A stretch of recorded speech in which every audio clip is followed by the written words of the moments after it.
नमस्कार दोस्तों, आप सभी का स्वागत है आपके अपने चैनल द ओमनिशिएंट पे।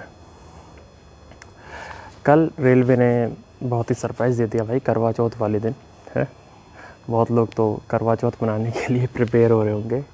चलिए, अच्छा हुआ नोटिफिकेशन आया, तो हमको लग भी रहा है कि अब ये दिसंबर तक ठीक है बहुत अच्छा प्रोसेस हो जाएगा। मुझे लगता है पीटी हो जाना चाहिए, मैक्सिमम जनवरी तक हो जाना चाहिए। तो अब मुद्दे की बात थोड़ी करते हैं।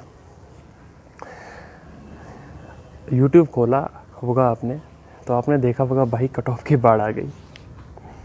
सब एक से एक कट ऑफ बताने में लगे हैं।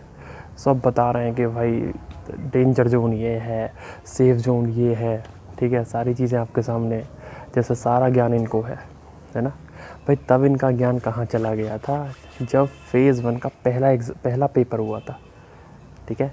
17 अगस्त को जब फेज़ 1 को फर्स्ट शिफ्ट का पहला पेपर गया था, तब सारे स्टूडेंट्स का रिव्यू देखिएगा, ठीक है। सब इनको गाली दे रहे थे, सब इनको बता रहे थे कि भाई तुम लोगों ने कैसी साइंस पढ़ाई है, कुछ नहीं आया, ठीक है। चलिए, उस पर मैं अब डिटेल से बात करता हूँ। ज़्यादा आपका समय नहीं लूँगा, वीडियो को बहुत छोटी रखेंगे। और कुछ क्वेश्चंस मैं आपसे करूँगा और आप अपने दिल से पूछिएगा कि अगर आपको वो ठीक लग रहे हैं तो आप कमेंट में मेरे को ज़रूर बताइएगा, ठीक है। चलिए, पहला क्वेश्चन मेरा ये है कि सेफ जोन कौन सा है और डेंजर जोन कौन सा है, ये किसी को पता है क्या? ये किसी को नहीं पता। हम लोग क्या करते हैं कि प्रीवियस जो कट ऑफ्स होती हैं उन पर हम अनुमान लगा लेते हैं कि भाई इलाहाबाद जोन सबसे ठीक है डेंजर जोन है, या हुबली सबसे सेफ जोन है। ऐसा बिल्कुल भी नहीं है दोस्तों। तब एग्ज़ाम का चीज़ें अलग होती थी, अब एग्ज़ाम की चीज़ें अलग होती हैं। क्या फ़र्क है मैं आपको बताता हूँ। एनटीपीसी का मेंस मैं देने गया था, ठीक है।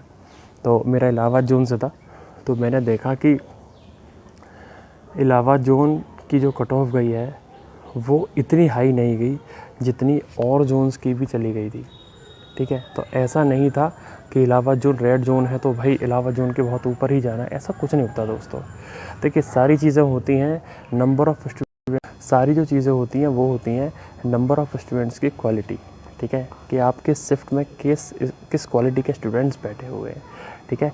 दूसरी चीज़ रहेगी क्वेश्चंस का पैटर्न कैसा है, ये सबसे ज़्यादा इम्पॉर्टेंट चीज़ है। अगर एनटीपीसी 2016-17 में जो पेपर हुआ था उसके मेंस से तुलना करें अगर इस बार के मेंस की, तो लेवल हाई था, लेकिन उसके बावजूद भी कट ऑफ 70% के आसपास रही, ठीक है। आपने देखा होगा कि इलाहाबाद जोन की कट ऑफ 120 नंबर का पेपर था, जिसमें से 84, 86, 87 के आसपास वो रही थी कट ऑफ।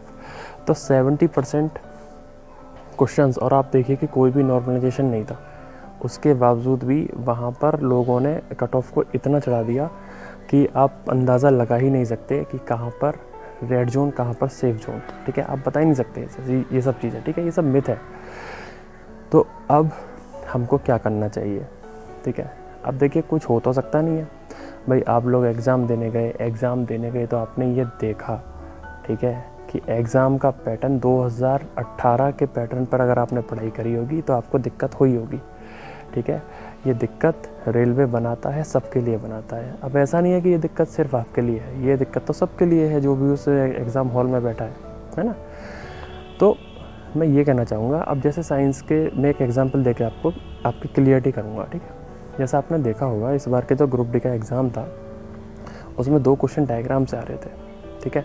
3 क्वेश्चन इक्वेशन से आ रहे थे, ठीक है। अब आप बताइए, ये 5 क्वेश्चन अगर आपने एनसीईआरटी को बहुत ही डेप्थ में पढ़ा है तो आप कर पाते, कोई हिला ही नहीं सकता था उनको। हाँ, ये लास्ट में जो फेज़ हुए हैं, चौथा 5वां फेज़ है, इसके बच्चों ने क्योंकि काफ़ी एनसीईआरटी पढ़ने का टाइम मिल गया था तो हो सकता है कि उन्होंने टैकल कर लिए हों, लेकिन फर्स्ट फेज़ वालों को इसका फ़ायदा मिलेगा, ठीक है, या सेकंड फेज़ वालों तक वो फ़ायदा पहुँचेगा, ठीक है। आप देखेंगे कि परसेंटाइल में फ़र्स्ट फेज़ और सेकंड फेज़ वालों को बहुत ज़्यादा फ़ायदा मिलने वाला है, ठीक है। और फर्स्ट फेज़ वालों को तो सबसे ज़्यादा फ़ायदा मिलेगा, आप देखिएगा परसेंटाइल का, ठीक है।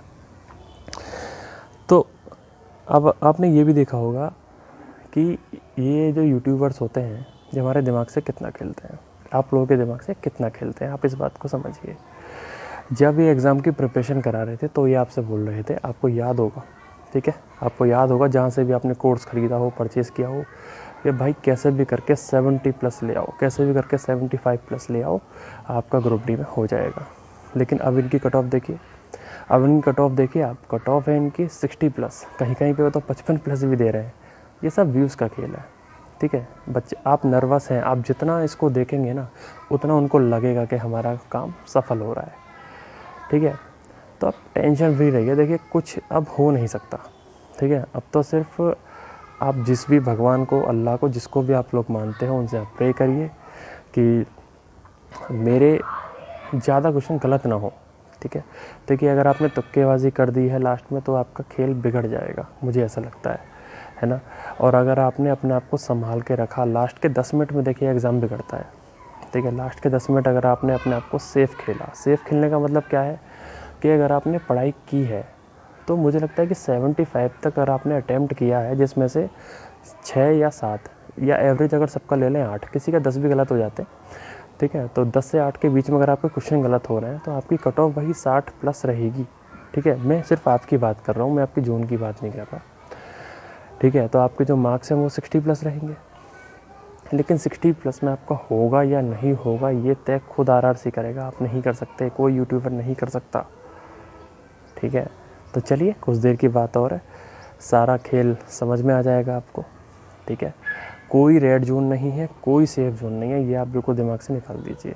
हो सकता है इलाहाबाद की बहुत ज़्यादा कम चली जाए, हो सकता है कि साउथ वाले की बहुत ज़्यादा चली जाए, कुछ भी हो सकता है भाई, ठीक है। अब मैं आपको एक एग्जांपल देके ही बताता हूँ कि 2018 में ALP का एग्ज़ाम हुआ था। तो उस टाइम पे क्योंकि हम लोगों की एक मानसिकता है कि भाई बिहार और यूपी के लड़के, ठीक है, ये ज़्यादा गवर्नमेंट एग्ज़ाम्स की तैयारी करते हैं, तो उम्मीद थी सबको कि पटना की कट ऑफ बहुत ज़्यादा हाई जाएगी, लेकिन ऐसा हुआ नहीं। पटना की कट ऑफ अगर आप देखेंगे तो 61-62 पर सिलेक्शन लास्ट हो गया था। मैं टेक्नीशियन की भी बात कर रहा हूँ, इसमें टेक्नीशियन को भी इसमें इन्वॉल्व कर रहा हूँ मैं, ठीक है। तो कोई डिसाइड नहीं कर सकता, ये यूट्यूबर्स आप वीडियो देखना बंद करिए, ठीक है, और दुआ करिए, ठीक है। माँ बाप का नाम लीजिए। अगर आपने पढ़ाई की है तो मैं गारंटी देता हूँ आपको कोई रोक नहीं सकता, ठीक है। चाहे आपके ईमानदारी से बस आपने पढ़ाई की है तो, है ना। मैं ये नहीं कह रहा कि आपने भैया 99 अटैम्प्ट कर दिया था और आपके 50 नंबर आ रहे हैं तो आपका हो जाएगा, ऐसा नहीं है। आपका जेन्युइन अटैम्प्ट होना चाहिए। कुछ ह्यूमन मिस्टेक्स में होती हैं, कभी कभी ऐसा भी होता है एग्ज़ाम्स में कि मान लीजिए कि हमारे 70 क्वेश्चन तक हम बढ़िया चल रहे थे, ठीक है, हमें लग रहा था कि यार 70 अटैम्प्ट हो गया है, लेकिन अपने आप को सेटिस्फाई नहीं होता है। हमें लगता है कि यार 70 पर क्या ही मैं एग्ज़ाम को क्रॉस कर पाऊँगा, है ना, क्या ही मैं एग्ज़ाम को क्रॉस कर पाऊँगा। तो हम लोग क्या करते हैं कि यार 70 तो हो गया है, हम 5-6 क्वेश्चन और कर देते हैं। तो 5-6 क्वेश्चन हमारा तुक्का भी होता है ना। हम सोचते हैं कि एक सही हो जाए तो 3 गलत हो जाएंगी तो हो सकता है कवर हो जाए अपना, पर देखिए ये आपका किस्मत का भी खेल रहेगा, है ना। तो गवर्नमेंट जॉब्स अबाउट लक भी होता है भाई, है ना, थोड़ा लक भी इसमें चाहिए। तो फाइनली बस मैं एक ही बात कहूँगा कि अगर आपके जेन्युइन 60 प्लस अगर आपके आ रहे हैं, है ना, मैं जनरल कैटेगरी की बात कर रहा हूँ, तो आपको पैट की तैयारी में लग जाना चाहिए, है ना, पैट की तैयारी में लग जाना चाहिए, ये मेरा मानना है खुद का, है ना। और बाकी कोई डेंजर और सेफ़ जोन नहीं है भाई, कोई भी सेफ़ हो सकता है, कोई भी डेंजर हो सकता है।